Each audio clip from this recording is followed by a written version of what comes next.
నీడన ఎలా పెరుగుతున్నారు, ఈ చెట్టు వాళ్ళకి ఏమి ఇస్తోంది అని ఒక్కసారి ఆలోచించామా? కానీ ఇందులో అలా ఫర్ ఎగ్జాంపుల్ రాకేష్ రమేష్ అట్లాంటి వాళ్ళు, రాకేష్ రావణ్ అనే, సునీత అని, అనిత, వీళ్ళంతా రాసిన అనుభవాలు ఉన్నాయి. అవి చదివినప్పుడు నాకైతే కన్నీళ్ళు ఆగలేదు.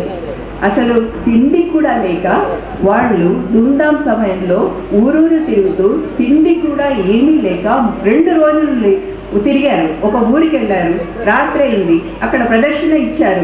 దాని తర్వాత వాళ్ళకి భోజనం కూడా అయిపోయింది లేదు.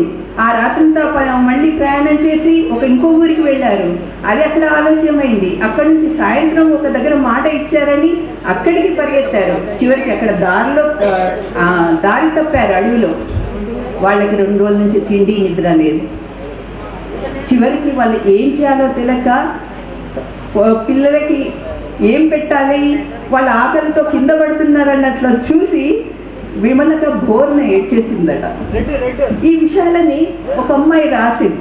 నాకైతే మనలో ఎంతమందికి ఈ త్యాగాన్ని చూడగలుగుతున్నాం అసలు. ఆ పిల్లలందరూ అక్క కన్నీళ్ళు చూసి అక్కను గట్టిగా పట్టుకొని, అక్క ఈ మా కడుపులు కాలితే ఏమి పర్వాలేదు, మనం సమాజం కోసం చేస్తున్నామని వాళ్ళు అట్లాగా 3 రోజులు తిరిగారు. నేను ఒక సంఘటన మాత్రమే చెప్తున్నాను.